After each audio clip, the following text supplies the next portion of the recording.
mengenal Islam di dalam penjara.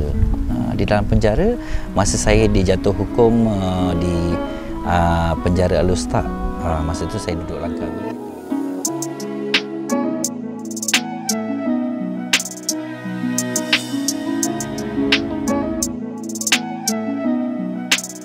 Selamat datang ke Diari Mu'alaf siri ataupun episod yang kelima. So hari ini kita bersama dengan Tuan Adam yang merupakan orang cakap apa? Ketua ataupun sebahagian daripada NGO penggerak inspirasi Mu'alaf Tuan Adam So hari ini kita nak dengar macam mana Tuan Adam dia dapat hidayah, macam mana perjalanan hidup dia dan bagaimana dia harungi sebagai seorang Muslim tu sendirilah. So Tuan Adam boleh tak kalau tak keberatan ceritakan kita sikit macam mana background Cik Adam dan macam mana perjalanan menemui Islam tu sendiri? InsyaAllah. Ya Allah, ya Rahman, ya Rahim. Bismillahirrahmanirrahim. Assalamualaikum warahmatullahi wabarakatuh. Nama asal saya Magendra Rao, anak lelaki Krishnan. Nama Islam saya Muhammad Adam Rao bin Abdullah. Adik-beradik ada 5 orang, saya yang bongsu sekali. Dan Alhamdulillah saya dapat menerima Islam tadi. Banyak, maksudnya ramai orang pernah memanggil kita, suruh kita masuk Islam, memeluk Islam, terima Islam kan, tapi belum mungkin Allah belum lagi beri masa tu tepat dia tadi. Akhirnya kita dapat berjumpa, mengenal Islam di dalam penjara. Di dalam penjara masa saya dijatuh hukum di penjara Al-Ustaz. Masa tu saya duduk Langkawi, tengah merantau di Langkawi masa tu. 6 bulan dijatuh hukum, duduk di 2 penjara, satu penjara Al-Ustaz dan satu penjara Pokok Senar. Dan di sana saya melihat orang Islam kita menunaikan solat mereka yang 5 waktu di dalam bilik masing-masing tu tadi. Sel masing-masing. Dan di sana saya nampak macam ada satu rasa ketenangan. Masa mereka buat tu tadi, kita rasa tenang. Pasal apa? Tidak ada dengan colok. Kalau kita dulu dengan agama saya dulu, kita banyak perlu bawa banyak perkara, banyak benda yang kita kena mempersembahkan tadi. Kalau masa saya di dalam tu tadi, mendengar masa melihat orang Islam mendirikan solat di dalam sel, walaupun di dalam penjara, saya ingat benda tu dalam penjara kita tak boleh solat tadi kan, tapi di dalam masa dia buat solat tadi kita rasa tenang.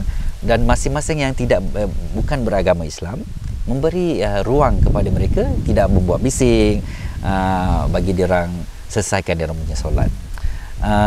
Itulah detiknya saya agak minat, ataupun nak kata apa, jatuh cinta pun dia juga. Tapi macam mana caranya kita tidak tahu. Adakah kalau diri saya kata saya dah masuk Islam, saya nak masuk Islam, itu saja ke dia punya urusannya tadi? Masa tu kita tidak tahu, kena mengucap 2 kalimah syahadat, kena pergi ke Jabatan Agama untuk ikut kursus-kursus yang mereka anjurkan, dan Alhamdulillah selepas detik itu tadi, selepas 7 tahun baru saya memeluk Islam. Dalam 7 tahun tu saya telah berkahwin dengan bekas isteri saya yang Hindu, dan saya terpaksa tinggalkan dia disebabkan oleh niat kita yang kita telah kembali kepada fitrah 7 tahun dulu. Saya ada anak kembar 2 orang. Masa tu saya tinggalkan dia. Masa selepas memeluk Islam tu tadi, 2009 ayah saya meninggal. Selepas 2 tahun tu saya masuk Islam 2011, dan saya terpaksa tinggalkan korban isteri saya dengan anak saya, pasal mereka tidak mahu ikut dengan kita memeluk Islam. Dan akhirnya kita dapat Islam. Walaupun yang itu kita terlepas, tapi kita dapat yang lebih berharga daripada yang seisi dunia dan dunia dan langit ni tadi. Seisi dunia dan langit ni tadi. Allahu Akbar. Dan dapat sentiasa, selepas memeluk Islam tadi, saya sentiasa banyak mendekatkan diri dengan Jabatan Agama, MAIS, zakat, kursus-kursus yang mereka anjurkan, sampai saya boleh tahap ke buat kerja-kerja dakwah. Maksudnya dakwah means kita berjumpa dengan orang Islam ataupun bukan Islam, untuk mengingati perkara tentang Islam, keselamatan tentang Islam, ataupun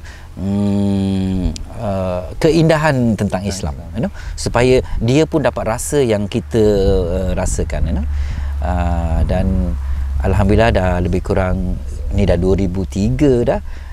Lebih kurang dah 12 tahun rasanya macam bukan 12 tahun, baru 12 hari saya tengah dalam Islam. Tapi nikmat tu tadi kita tak boleh nak luangkan dalam perkataan. Dia luar daripada perkataan. Saya dapat pergi umrah dengan Brother Roger, inspirasi mualaf, tanpa membayar satu sen duit pun, dengan 10 orang mualaf kita pergi ke Tanah Suci, pergi ke tempat makam Rasulullah yang saya tidak tahu yang dia masih wujud lagi, dan dia masih dia punya makam masih ada lagi pun kita tidak tahu, pasal kita baru sampai ke Madinah baru kita rasa, ya Allah, Rasulullah masih, jasad dia masih di sana lagi kan. Itu satu luar biasa. Dan kita dapat buat mengislamkan sedikit, bukan, kita tidak tahu berapa orang kita islamkan tadi, kita tidak ada kuantiti, tapi ramai juga. Ada yang kita islamkan telah meninggal dalam 6 bulan, ada yang kita islamkan tu yang telah menjadi pendakwa pun ada, yang Masya Allah, Allahu Akbar. Alhamdulillah, itulah tadi, subhanallah.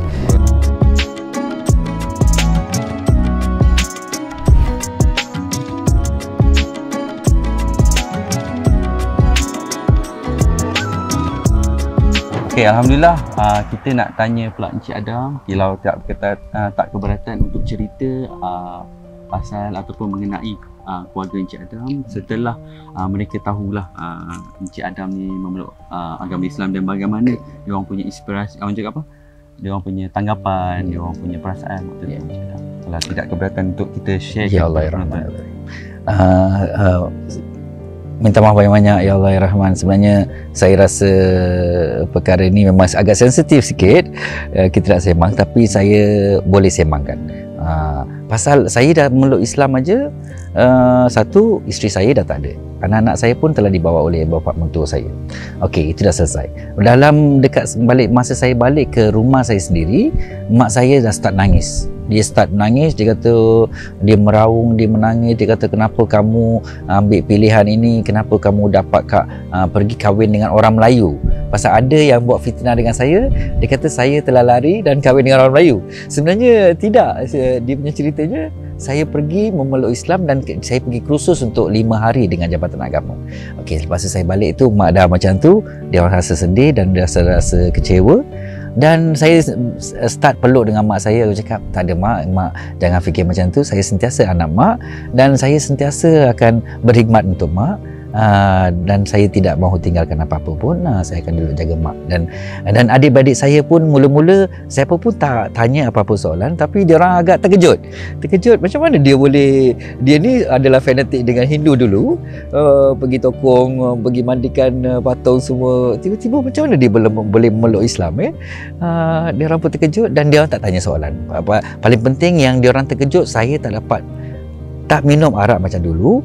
Kejutannya, saya tak minum arak, dan saya tak pergi kedai Cina macam dulu, dan kawan saya pun saya tak kawan dengan orang-orang yang tak sepatutnya saya kawan tadi.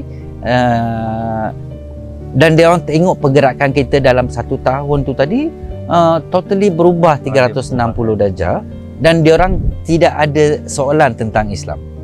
Dan kadang-kadang yang saya yang jadi kadang-kadang keberatan nak pergi rumah dia orang, alamak, makanan dia orang tadi semua kan, dia orang masak apa, makanan halal ke, makanan tak halal ke, itu yang kita berjaga-jaga tadi.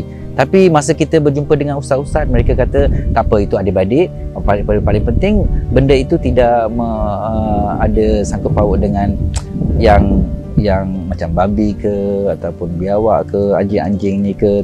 Kita dah faham tadi kan, agama tadi kita yang jagalah. Nak harapkan dia nak jaga benda tu mungkin Mungkin dia tak tahu pasal agama Islam tadi, kita yang tahu sikit ni kita cuba, dia orang pun sekarang automatik dia faham. Dia orang kalau saya pergi je, dia orang akan dah tahu, okay, whatever is unnecessary dia akan ketepikan, arak-arak ke apa-apa ke, semua dia orang akan ketepikan. Alhamdulillah, saya rasa begitu bersyukur saya dapat Allah bagi saya adik-beradik yang banyak memahami saya dan memahami kerja-kerja yang kita tengah buat. Mungkin mula-mula dia orang ingat apa yang kerja buat ni merugikan, tidak mendapat apa-apa. Kita menghabiskan masa kita, harta kita untuk orang lain. Bukan darah daging kita macam rumah perlindungan, penjagaan warga-warga mas ni semua. Tapi akhirnya selepas dia orang melihat dan kita cuba explain dengan dia orang faham. Pasal adik-beradik saya ada 2 orang doktor, satu dentist, satu general practice, dengan abang saya, kakak saya semua, mereka semua very dapat terima. Paling penting diri sendiri tu tadi. Kalau diri sendiri tidak ada perubahan, lebih teruk daripada yang dulu pun tidak ada guna. Kalau macam tu kita gunakan platform Islam tu tadi untuk sedikit-sedikit mereka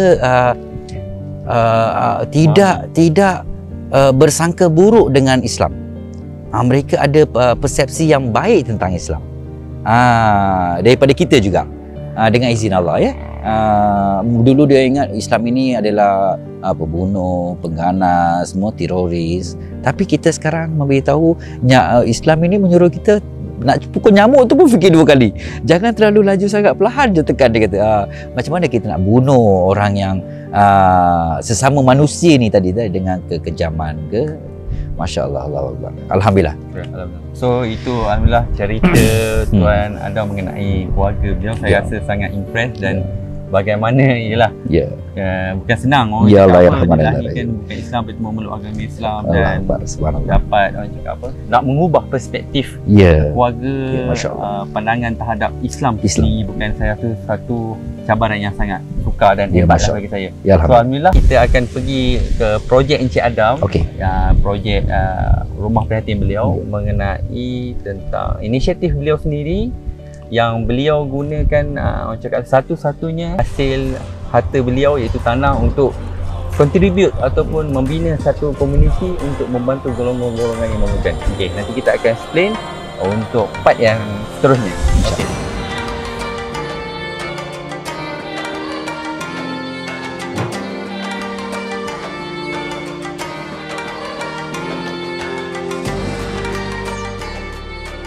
Sekarang kita berada di bawah orang cakap apa, teratap, kita nak panggil teratap kita panggil rumah lah kan? Rumah perlindungan ataupun rumah inspirasi, ataupun boleh kita panggil rumah perlindungan lah. Rumah perlindungan. Rumah perlindungan bagi sementara untuk golongan-golongan yang memerlukan. So kita nak tanya ialah kepada penonton mungkin curious juga, bagaimana Encik Adam tercetusnya idea ataupun inspirasi sebenarnya kepada nak buat rumah perlindungan macam ni? Dia ceritanya panjang. Pasal apa? Okey, saya sebagai mualaf, saya memang ada waris. Okey, warisnya yang bukan Islam. Tapi kalau apa-apa berjadi dengan saya, siapa yang akan jaga dengan saya? Dan masa kita tengah buat kerja-kerja dakwah, kita melihat ada ramai orang-orang mualaf di luar sana, dan yang bukan Islam, yang bukan Islam pun ya, yang asal Islam pun ya, ramai yang agak dalam keadaan sempit ya, agak keadaan yang tak terurus, tidak ada hala tuju.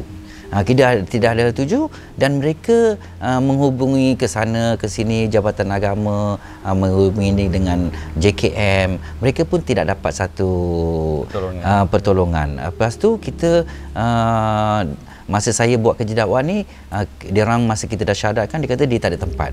Kita bawa dia. Ditempatkan di satu tempat sementara di depan sana. Berkurangan, tak cukup tempat. Itu tadi mula-mula tercetusnya. Dan saya minta izin dengan ahli keluarga saya, kata you buat untuk kebaikan, you buatlah. Paling penting benda tu berjaya dan tidak ada sangkut paut mengambil kesempatan orang lain ke, menipu orang ke kan. Kita start buat dengan usaha daripada ayah angkat saya, NGO Umar Prihatin, dan kawan rapat saya sehaluan dengan buat kerja dakwah ni, Brother Roger, inspirasi mualaf. Saya rasa sangat berterima kasih, syukur pada Allah dapat ketemukan orang-orang sebegini dengan saya, dan saya berjaya buat bukan untuk saya sebenarnya, untuk orang yang memerlukan tadi. Masya-Allah.